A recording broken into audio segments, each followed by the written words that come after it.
Hello, welcome to School to Homeschool. I'm your host, Janae Daniels. Before we get into today's fabulous episode where we're going to talk to Sidra Morris about alternative education options along with homeschooling, I want to tell you about something have planned that I've been working on for a long time that I'm very excited to share with you. The Christmas season is supposed to be magical and beautiful and amazing, but I think all too often it becomes very stressful. And over the last couple of years, I've learned some simple tips and tricks to eliminate some of that stress and actually invite the magic into my home. And so I want to share some of those tips and tricks with you on November 1st, this Friday at 12 p.m. Mountain Time. I'll be sharing a free online workshop to discuss simple tips and tricks that we can do to make the Christmas season magical and less stressful. So I'd love to have you join me for that workshop.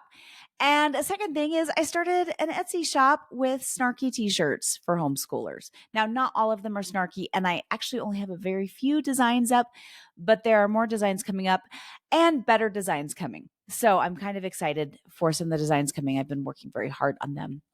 Little thing that I love to do. So you can find the links to both the workshop as well as the Etsy shop if you're looking for some homeschool swag in the show notes. Welcome back. I am so excited for today's guest. We have Sidra Morris. She is a mother of 5. Yes, she homeschools, but like many of us, she has also public schooled her kids.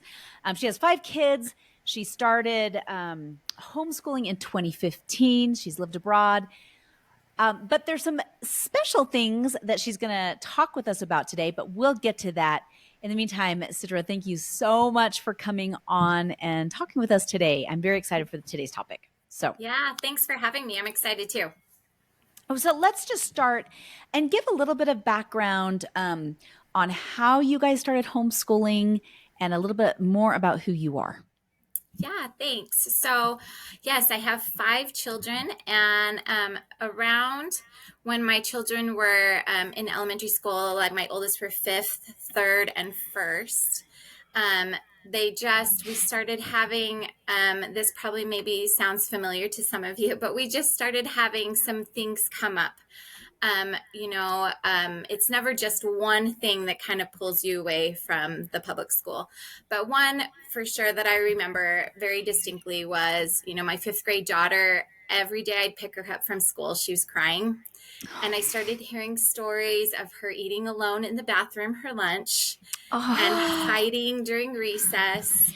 And, that combined with some experiences I was having with my 3rd and 1st grader as well, really, it's that gut punch of any mother where it's like, it's one thing if you feel strongly about something, but it's another when like your children are starting to suffer. And so that's where I was like, okay, I'm willing to almost do anything to like get rid of this pain. The normal, like just trying to entertain them after school with like their extracurriculars, that wasn't balancing it out enough for me, where it's like, yes, she enjoyed dance after school, but it was still tears at home, tears for homework, stomach aches, nightmares, just really struggled to like just get her to school every day. And a little with my background is my husband and I, with those 3 children, had been living abroad, and then came back when they were, when the oldest was about to go into 1st grade. So when we came back to the United States, we just put them in public school. It's just what you do, right? Right. That's what we all do. Yeah, so that's just what you do. And so I had never really considered homeschool, and especially like I had actually lived abroad, and when they were kindergarten, my oldest was kindergarten age, I was thinking, okay, and now is when I need to start doing kindergarten with them. And so I tried some homeschooling while I was abroad, but there were a couple pieces that made it really difficult for me. It was hard to get access to information. It was hard to I didn't have a community.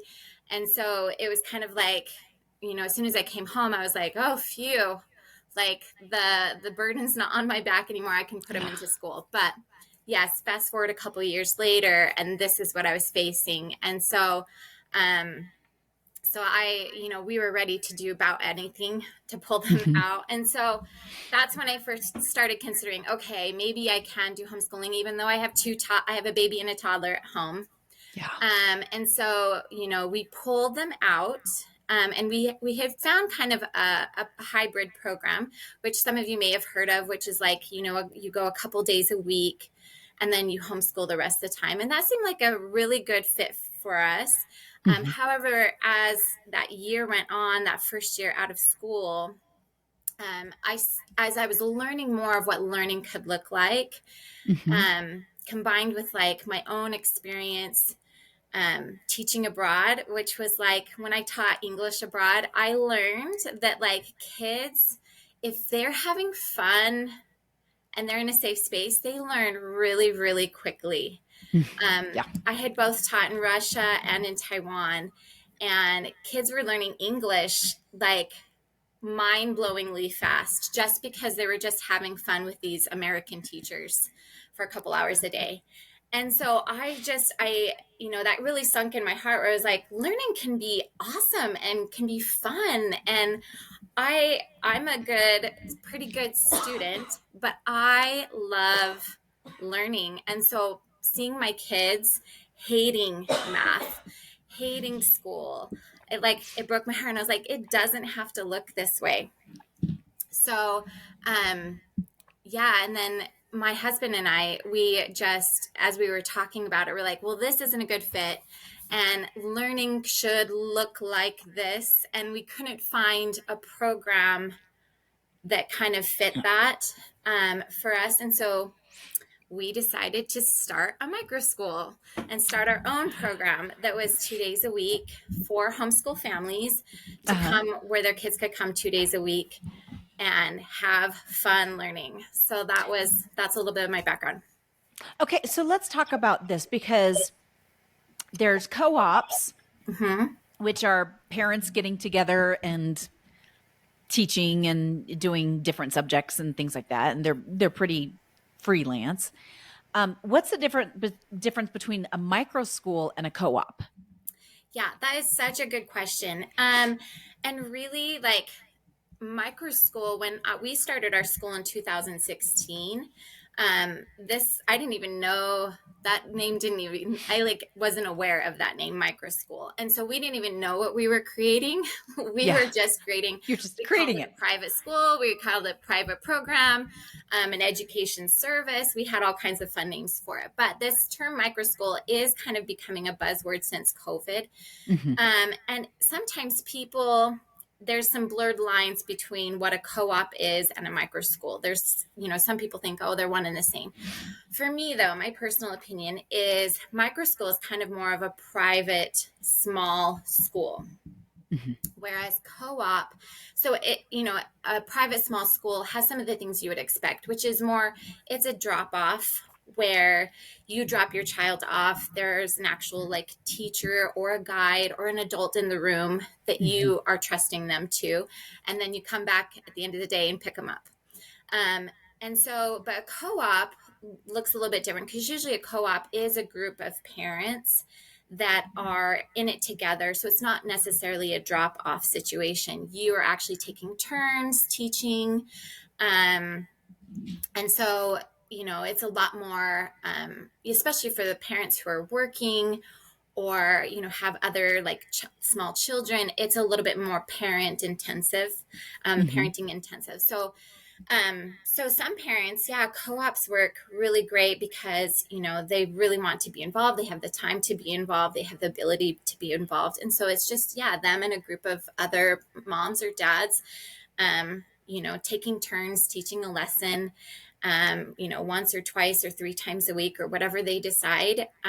But then for micro schools, that drop off situation is a lot more flexible for a lot of parents where they're like, I just need someone to help or I need a break for Hmm. my homeschooling. Like, give me a day to be a mom, to be a parent. I have other children, I work, whatever the case. And so that's why we developed that more of a drop off program. So usually then with that comes a tuition, like where you Hmm. have to pay.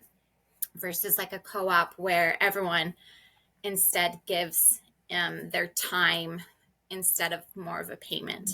So they're just trading time for that support. So those are some of the biggest differences with those. There is Gotcha. always, like I said, like a little bit of overlap with that, where just because there isn't like some kind of regulation, there's no rules, and so it's kind of however you and a group of parents kind of design it in your community, that's what it just looks like, whatever meets your needs. And so in co-ops, sometimes a parent says, oh, I can't help, so I'll pay some money Mhm. for somebody else to help. So that's where some of those lines get a little bit blurred. But for the most part, micro school is like a drop off, like small private school where you have like a teacher and you pay tuition. Um, so those are some of the biggest differences, I think. Gotcha. So how Yeah. many days a week when you were doing the original micro school, which are you doing micro schools now at this So time? yeah, I'm not. Yeah. No. But when you were doing your micro school, how many days a week would the kids go to the micro school, and how many hours a day would they go? Yeah. So I think one of the beautiful things about micro schools and why, they're kind of popping up everywhere is it really meets the needs of the community. So where I live, a lot of parents were our custom, like were our parents that were going to come to our school. They just wanted 1 or 2 days a week, 1 or 2 days a week, just to Mhm. support their homeschooling, just to be able to have a place where they can go and meet friends, where the kids can have community and the parents can have community. Mhm. And so that's what we designed, was 2 days a week. We still wanted, and the parents in our community who were serving still wanted it to be very home based Mhm. education. And then this was just a support to that. Not all Gotcha. micro schools are designed like that, because the needs of different communities is just different. And so, there's micro schools that are 4 or 5 days a week, to meet the needs of those parents that they're serving. So, in areas where a high density of parents are working, that's a model that will work better for that community. And that's what I love about micro schools, is it's like, well, what meets the needs of your community, and that's what you design. So Gotcha. that's one of the beautiful parts about it. I know here in the state of Colorado, they have enrichment programs here, Mm-hmm. which they're one occasionally 2 days a week, but usually they're state funded, Mm-hmm. and kids can go. I mean, there's some that are not state funded, but and it's the same thing. You drop off for the whole day. Yeah. Now, and they're all different. So it sounds like it's almost comparable to a micro Yeah. school. Yep. What were some of the subjects that you taught? Like, did you focus on the core subjects, or did you do um, more arts, or what were you in your micro school? What were your focus areas Yeah. of So content? our focus, we really pulled from a lot of ideas. There's a lot of teaching philosophies. There's a lot of um, curriculum philosophies out there, and so we really pulled from quite a few ideas, both that we thought was the best way to learn, but then also, like I said, kind of met in the middle with our parents and what they wanted. Mhm. So we didn't have any, like, it didn't look like school, like at all. It didn't have a Okay. math time. It didn't have a language arts time. Um, what we had was project based learning. And so we did, and it was very student led. So we had, what we would have is every term we would have kind of a context. And our context we chose was geography. Hmm. So we had a geography based theme. So, for example, if there was a term we were studying, Japan, for example, we would learn all about Japan. So, what this context would bring about is we would be reading literature about Japan, we'd Hmm. be doing geography about Japan, we would be learning about inventions and science that came about from that country, just everything. And so, with that, I don't know how many of your listeners have heard of like integrated subjects. Hmm. A long time ago, subjects were artificially like divided up into, okay, Yeah. here's math and here's science, and here's social studies. And we really had the philosophy that the beauty is in the holistic, where, math and art are this beautiful synergy, and math and science have a beautiful synergy. And so when you pull math aside from those things, suddenly that's when math becomes like awful and hard to Yeah. do, and you don't get the context. But when you start to put it back in that context, then it's easy and it's fun, and there is no level. You're learning up to whatever completes the project.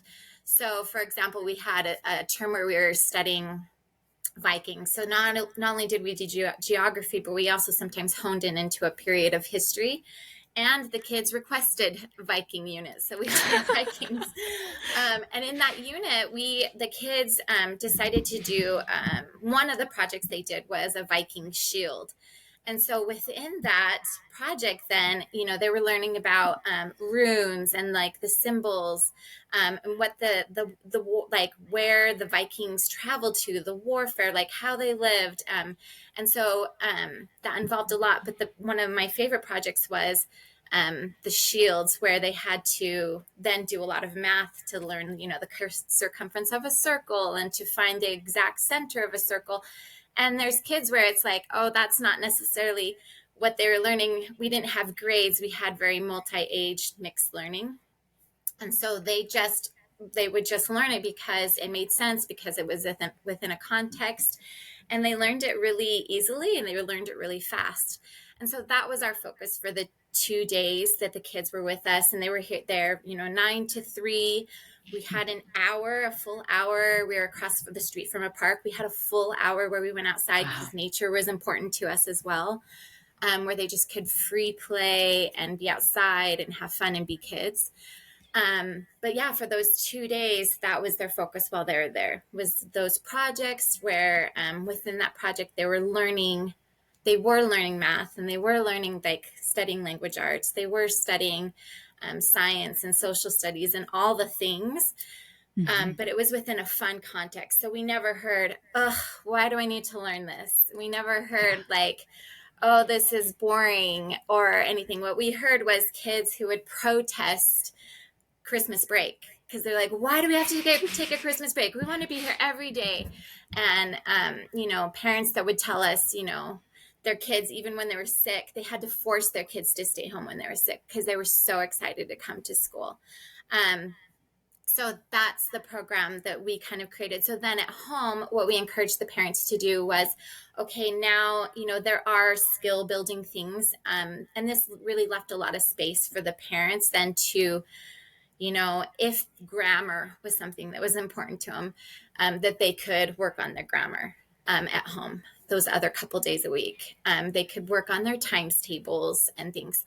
But for us, we just really felt like when things are learned in context, they just learn them, and they learn them fast. But it made the days that they were home and the homeschooling portion a lot easier on the parents, because the kids were more excited to learn, because it was they would also, so like what they were learning at home would filter into what was at school, but the same thing, what we were doing at school would filter at home. And so they were much more excited to learn, and they were really a lot more curious. And so it had a great synergy of us really supporting the parents at home and what they were trying to do as well. I love that. So what were the ages of the kids that you had at your micro school? Sure. Yeah. So when we first started, we had 30 kids. Wow. 3 of them were mine. And then we had friends and neighbors, and, it started. So and the micro schools, some of the micro schools, they start in people's basements or in their garages. And so they might just have 5 or 10, or their backyards. I have a friend who's built a yurt, and she has it in her backyard, and that's where her micro school is. So some of them start small. Our vision was a little bit different. We wanted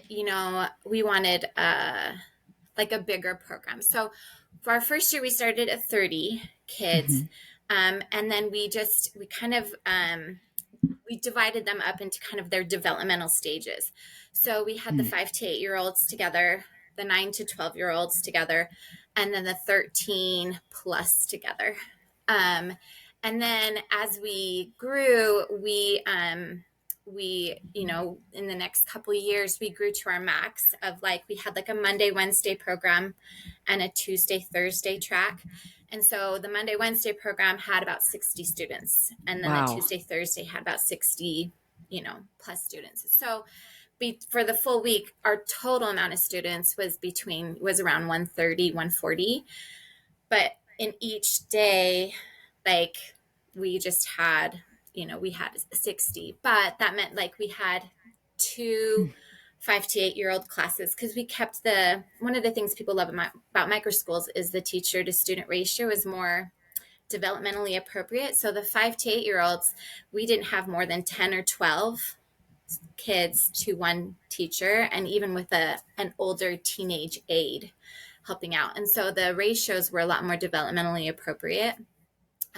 Once kids hit like 10 plus, it feels uncomfortable. Actually, often we found for them to be in such small groups, they actually felt more comfortable to be in a little bit bigger groups. Nothing like the 30 kids in a classroom. And it's very different also when you're not sitting down all day.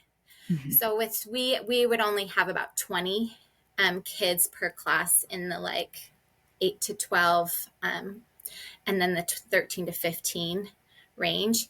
We only had about 20 kids per class. But that lent itself to having friends then who would want to work on your project with you. It kind of got rid of cliques and things, because awesome. There were, I had a daughter who was in another program, and there was just only 3 or 4 once she hit that 12-year-old age. And that was uncomfortable for the kids, because sometimes it can be hard to find their friend.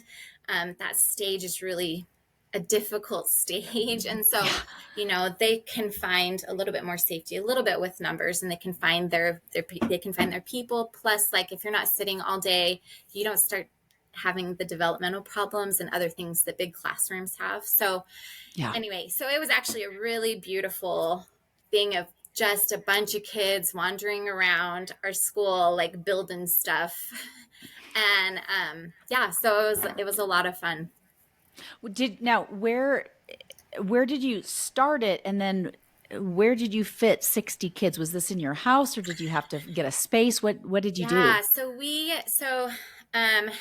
like I said, some people start in their basements and in their in their garages and a shop in the backyard.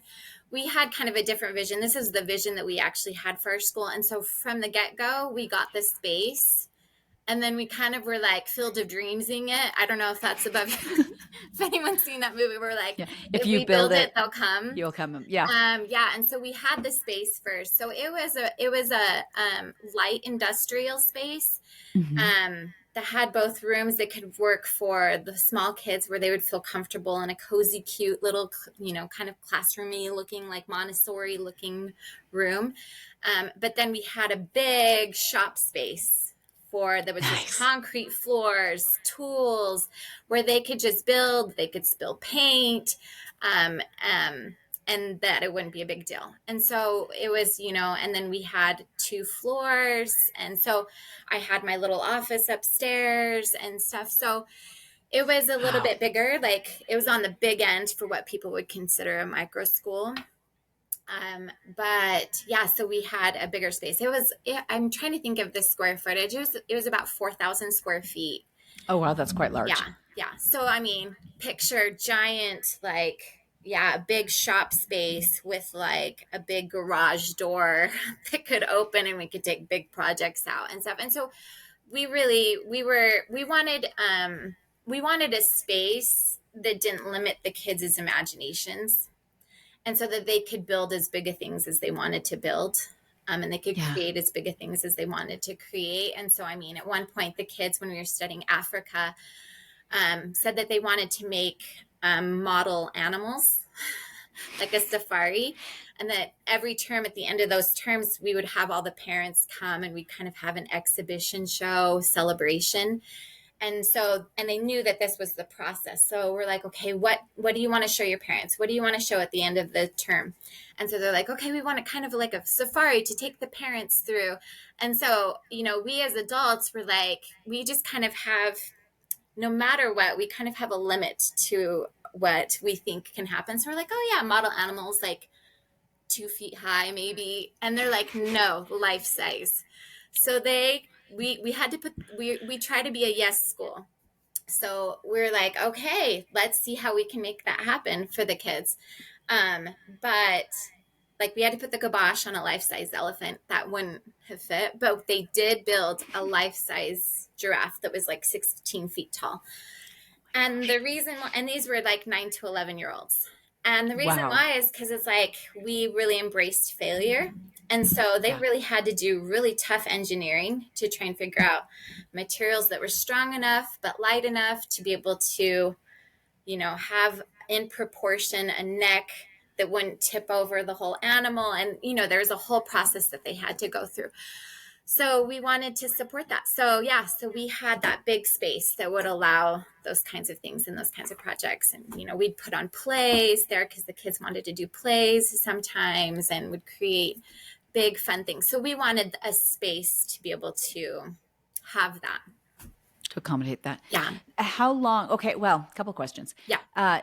How many teens did you have in the program at the time? So when we started, we just had a couple, we kind of grouped the like 12 to 18-year-olds together. And it was like, so we did kind of a 5 to 10, that first year we did kind of a 5 to 9-year-old thing group, and then kind of a 10, 11, somewhere around there, like, what they were developmentally ready for, group. And it was about half and half. But then the next year we did, we had a lot of teens come in. We really grew our teen program. But one thing that we found was, we needed some time to kind of support them. And we were still kind of figuring out with the kids what worked. So we had a very student-led program and a very like Socratic method, Peter Gray. We were very like free to learn, leaning school, democratic school. And so at that time, it's just a little bit trickier to do 2 days a week. This is one of those things where it was kind of like, our school at times was a little bit of an experiment of like what worked and what did the kids embrace and what did our community embrace. So that next year we had quite a few teens, but then we kind of pulled back on that the following year because it was just trickier to do 2 days a week.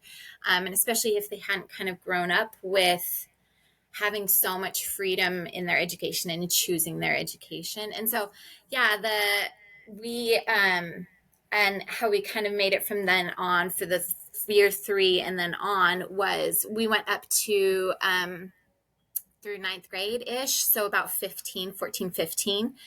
And the reason why was because in our state, there were a lot of resources to help the teens, to be able to like, anyway, there was just some things that were available in our state that they, resources that they could access, where they didn't necessarily have to go to school the full time. There was just there was a lot more freedom in high school age, so that they had a lot of, and that we couldn't quite reach those, like where we couldn't have like a podcast studio for one student and, a film studio for another student. And do you know what I mean? And get into like chemistry and stuff. And so for that year, we pulled back on the older teens. But we were in the process, COVID kind of threw a wrench in some of our plans. We were working on a high school program because that was actually my husband's like bread and butter, is he wanted to develop more of a high school program. And so we were in the process of that when COVID hit. And so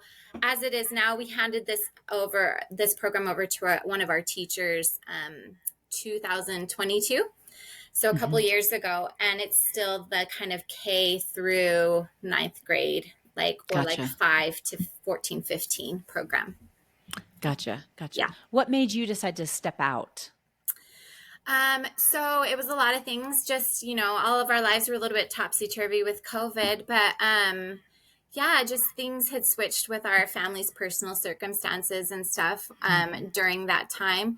And so, some of it was tricky, and it was, I don't know, we were all like kind of sometimes some of us were picked up of one path and put on another path. Yeah. And for me, I actually was really happy in a way to step back, because one of the things I wanted to do the whole time I was there, but just didn't have the time to do, was to help other people to set up their own micro schools, because I just saw how much it affected the kids and by extension their families' lives that had come into our program. And I thought, you know what, there's just so much room for this in our communities. There's so much Mhm. room for really like really personalized education that's really truly focused on the kids and their needs. And so I'm kind of happy how things work. I still miss, like, it was a lot of fun actually to at our school all the time. It was just kind of a big fun party. So I miss that, and I miss our kids. But I'm really happy now that I can have that space to be able to help other micro school owners or parents. Really, it's like parents and homeschoolers and people who used to be teachers are looking at developing these programs, because they're like, okay, I have a garage, and I have my kids, and I would just love a couple of my homeschool friends to come over and to develop some kind of a program where I teach them, a couple days a week. And when you do that, you really can do that kind of personalized education that's really focused on each kid, can really like support your community with the actual needs that the kids in your community have, or the actual needs that the parents in your community have, with their needs for schooling. And it's this old idea of this like one room schoolhouse, where it's like, let's like decentralize, because this system of our public school is just so large, and it's just Mhm. kind of, because it's so big, it's really hard to actually focus on the needs of each student. And so It's true. It's I true. And it love being able to like help other, parents, homeschoolers, and teachers to develop these kinds of programs in their community that really can move quickly, change quickly with the needs of the kids, with like, they can be a little bit more flexible with with their curriculum, with how many days they run, how many, like, there's just so many things where they can really gear it to the needs of the kids and the community. And so I love that I have that time now to support more micro schools to being developed. I love that. A couple questions. So with your kids now, because your kids are now 20, 18, 16, 12, and 10. Mm-hmm. Um, what are they doing now as far as like enrichment or micro schools? Are they doing any? And then what happened with your older kids? If Yeah. you could talk to that. And then I want to get back to talking about finances with a Yes. micro school. So Sure. Yeah. Yeah. So, my 20 and 18-year-old, they're adulting. And woohoo. despite so many people's beliefs, they're not complete failures. It's just so funny because, 10 years ago, homeschooling has changed so much, just even in 10 Mm. years, the 10 years that I've been doing it. But it's just been a beautiful process to watch, because I think a lot of what we were doing, what a lot of people have been doing, felt very experimental, right? Where it's like, well, we'll Mhm. see if this works, and we'll see if, like, yeah, like, we don't think that they need a diploma to get into college, but do they, And so it's been really fun to see and watch that process of both my kids, but then also all of our kids at our school were kind of my kids, and to see all of them, as they aged out of our program, to jump into high school, Mhm. to excel, even though they've never taken a test, even though they had never been in that type of a learning environment, to like jump into AP courses or honors courses and be like, wow, I was so worried about my first math test, but I got 100%, and it's actually easy, and it's kind of boring, and now I'm done with school, because Yeah. that was a fun trial. But now I see like what everyone's talking about. I tried out my high school experience, and I'm kind of done. Yeah. And check the box. We're good. Yes, I check the box and I see, oh, it's not as cool or fun as the movies show. But yeah, so it's been fun to watch them, jump back into what our system looks like, and be able to be to excel in that system, even though people were, that's one of the biggest questions with a lot of homeschoolers is like, well, if I leave this, at some point we have to jump back into society again. And so what does that look like? So it's been really cool to see all those kids excel when they jump back in. And so for mine, I have a 20-year-old. She lived abroad, taught English as well, through the same program I did when I was like a 20-year-old. And so she did that, and now she's got a job. She's saving up to go to India to get her yoga license. She's just living life kind of on her own terms. My 18-year-old, and this is one of the beautiful things for me, is when you start to personalize education, they don't just jump back into the hamster wheel.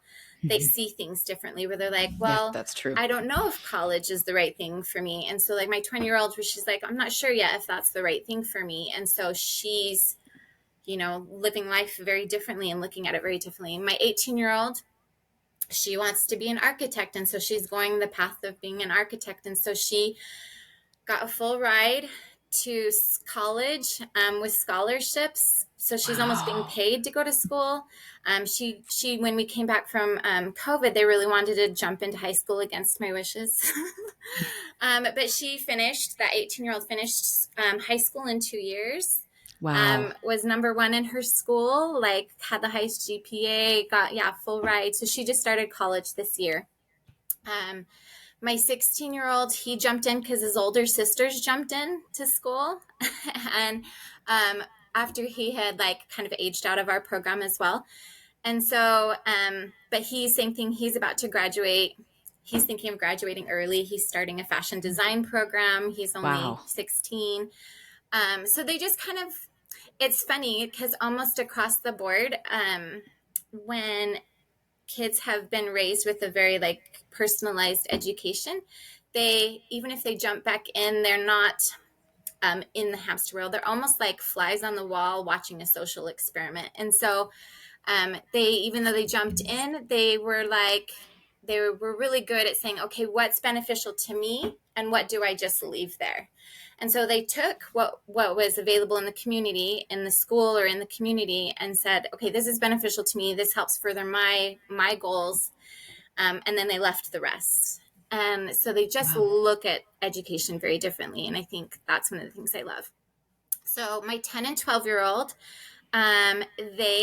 we homeschool, and then we found another program just because we moved back to a different area.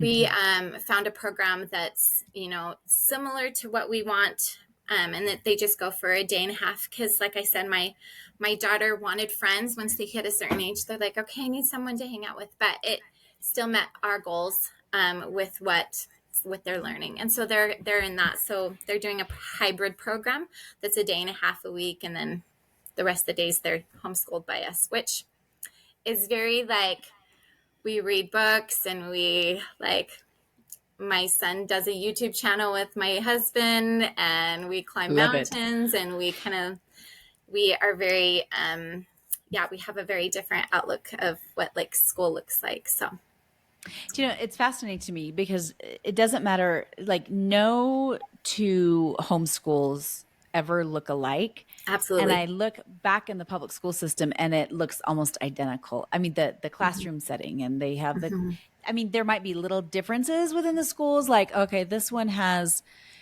block scheduling and this one doesn't, but it's the same thing. Yeah. Versus I've never met two homeschoolers who do the same philosophy, or who even if they do the same philosophy, they do it totally different. And you would never it always looks totally different because it's what meets the needs of the family, which is what I love. Absolutely. Absolutely. So let's talk about finances for a little bit, because like how, if you wanted to start a micro, like let's say a parent's out there and they're like, I want to start a micro school, but I have no extra funding to start a micro school. Like how did you get funding for your space? Is that something that you just put up the capital yourselves? What did you look to charge, and how did you set up as a business? Or did it still fall under homeschooling laws, or was it considered a private school? Lots of questions. Lots of Yeah, questions. absolutely. And I will give you a link for your listeners if they're really interested in this. I mean, like I said, this is just Perfect. something that really can. A lot of us are social learners, right? We just like friends. We want to be around people, and so a beautiful thing is the micro school to be able to do that. So I'll send you a link to. I have a micro Perfect. school founder guide that's kind of the Awesome. basics. And so I'll send that so they can get a link to that as well. And so they can have that Perfect. for them. And But that, and we'll put that in the show notes for those of y'all perfect. listening, both on YouTube and on the audio platforms, whether it's Mm-hmm. Spotify or iTunes or whatever other platform you're listening. It will be in the show notes, so just click on the show notes so you can see the link. Love Anyway, that. Yeah. continue on. Yeah. So this is a great question. And one of the things is kind of right now, especially depends a little bit on the state. So we had to put up the capital for the space that we got, which this is why a lot of people, a great option is their backyard or their garage. Or, I know somebody who started a micro school and they just met at a pavilion in the park. And Mm-hmm. that's where or even at the library. So, because that way they didn't have to put up that capital at first. Gotcha. So we had some savings. And we had a big vision. We had big dreams. We go big or we go home. So I love it. that's where we started. But that can be, that's why a lot of people, do start with just their smaller community in a smaller space. And then it depends from there on, it kind of depends on, your state with how you with what kind of funding is available, which is a great thing to discuss right now, right? And some states, I believe it's like 14 states plus DC and Puerto Rico that have some sort of education choice Mm-hmm. where the money follows the student. So it's either a scholarship, they all call them kind of different things, but it's a voucher or it's a scholarship, but it's some kind of education choice where the money follows the student. And so micro school owners in those states, then because the burden is often on the parents then to figure Right. out tuition. And of course, when you have a family of 5 kids, that's definitely a consideration where, we have a country of free education that people are used to. And that's why, but as a micro school owner, it's really good to educate yourself as far as like what is available in my state, what funds are available to my parents. Because even though the burden was on the parents, that I would coach the parents on how they can get funding. If your state doesn't have funding, maybe there's even scholarships Mm-hmm. available to students. There's different things like that you can help lead your parents to. There's also if you set it up, we set it up as an LLC, which a lot of people do. And then sometimes they create or they set it up as a nonprofit, or they Mm-hmm. do both. And that was kind of the direction we were headed, was to do both. And I've heard quite a few set it up with both so that they can get funding. If they have a nonprofit, then they can get more funding easily. They can do grant writing. They can get more easily. Businesses in the community can support them and support their school to be able to help fund tuition, just to kind of ease that burden off of the parents. So what we did is and then the other thing was we just had to look at our market and what was available in a market, like what were parents willing to pay, what were similar programs, were there similar programs, and so that's kind of how we set up our tuition model. Where we were at was at a state. We now have education scholarships, but Mm-hmm. we didn't back then. But there was kind of a bridge program, like through some charters that would then pay the parents to go to our school. So Gotcha. there was like little tricks. And so as a micro school owner, just educating yourself of like what is available in your area, what is available through government funding, because that is a lot of what then parents will be able to use to be able to pay for your program. And one of the reasons, we chose this versus a co-op model was we wanted the stability of teachers and being able to count on teachers. And for Hmm. them, if we were paying them, they were a lot more likely to show up and show up ready and prepared. And so that's one of the reasons, we kind of chose this model. And so, we did want to be able to pay our staff. And so we set it up, as a tuition model. But there is, in a lot of places, funding through the government for those students to come to your program. Gotcha. How Yeah. many teachers did you end up hiring? So we had, at the end, we had, including my husband, it was, I think, 8 or 9. Hmm. They would just be either a Monday, Wednesday teacher, or they're a Tuesday, Thursday, most of them. Hmm. Some of them, we had some kids who were the little ones, 5 to 8 year olds, who only came one day a week. And most of our teachers were actually parents of kids in the Gotcha. school, in the program. And, because one of the most important things for us, for the teacher, was just that they loved our philosophy. Hmm. They were all completely bought in on the way we taught, and that they were creative, curious people themselves that Hmm. could just then guide the kids. Because I think in our day and age, there's just so many resources where the teacher doesn't have to be proficient. They don't have to be Google. We have Google. So Yeah. if they were more of a guide, some people call them guides in their school, where it's where they're just more of a cheerleader. They're there to just help the student find the answers themselves. And so that was our focus. But we still, that's project-based learning, means you're lugging cardboard and duct tape and stuff to the school. And so it was still work, and we wanted them to be prepared. So we did pay them an equivalent, even though it's just 1 or 2 days a week, of, a teacher salary in our area. Oh, very nice. Yeah. Which, because I'm seeing more and more teachers wanting to leave the system and trying to find alternatives, and stuff is popping up, and Mm-hmm. there are alternatives for teachers, Yeah. and usually they're more lucrative than being a Yeah. teacher. Yeah. Um, as far as staff goes, so you had your 8 or 9 teachers, and then did you have extra staff on top of that, No, it or was was, that pretty much it? that was it. That was it. And so there was me. I did a lot of the administrative business back end of the program. Hmm. And so that I was the staff, the rest of the staff. So, but it's really interesting when it's a student led, and the parents have all bought into it. There's just less of the day to day problems, Hmm. because you are a small school, where it's we're handling this as we're doing pickup and drop off. We're handling questions and issues, and so it's administrative is not as demanding and stuff like that, or it looks very differently. So Yeah.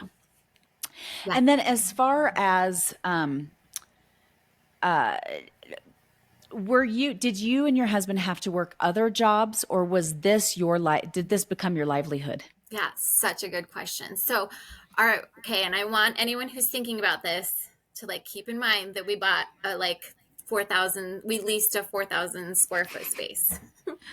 So when we first started, we had 30 kids, and 3 of them were ours. And so and in our area, the tuition we could charge was kind of what was available to parents through some of these charter programs, Hmm. with just a little bit out of pocket. For some of them. Some of them, there was hardly any out of pocket after that payment came through. So for us, that first year with 30 kids, we did have other jobs. This was when I was teaching.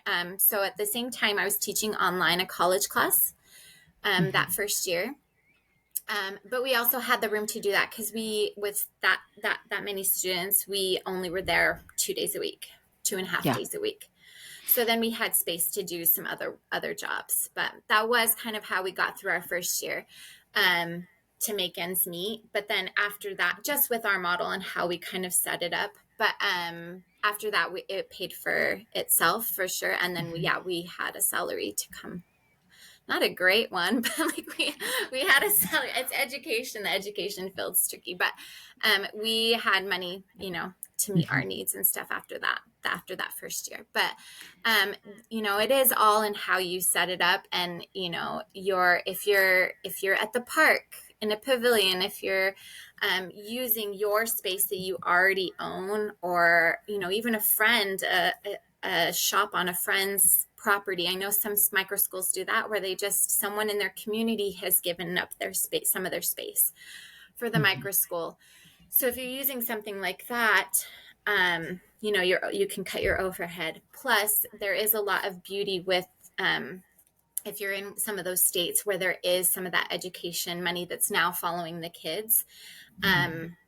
That does free up some money for the parents to be able to pay you and to set it up a little bit differently than when we did in 2016, before we even knew what a micro school was called. Before it was a thing. Before it was a thing, yeah. I love it. Last thoughts for parents. Yeah. So I think, I know a lot of your listeners are just kind of dipping their toes into like, okay, this traditional schooling isn't working for me, isn't working for my child. Just on the micro school end, one of the biggest things for me when I left was I still needed a community. Like when you leave the public school, you are leaving a system and you are leaving kind of a community. You're leaving sometimes your neighbors and their kids. You now have a different life. You have a different schedule than they do. And so it was really important for me and a lot of our parents that came to our school that they had a community to go to, that they had support for their kids, but then even support for them. And so one of the cool things with micro schools that you might want to look at is, and with co-ops too, is community is always a big part of it, where that is often a goal of the micro school, is to build community and to support not just the kids, but also the parents. And so, seeing if there's a co-op or a micro school or another type of program that can support you as you are leaving one community to another can really help with your success then as you're homeschooling, because they can answer your questions. They can support you through the days where you're like, what is going on with my kids? When you're like, I don't know how to do this. The only thing I know how to do is public school. Like, how can I do it differently?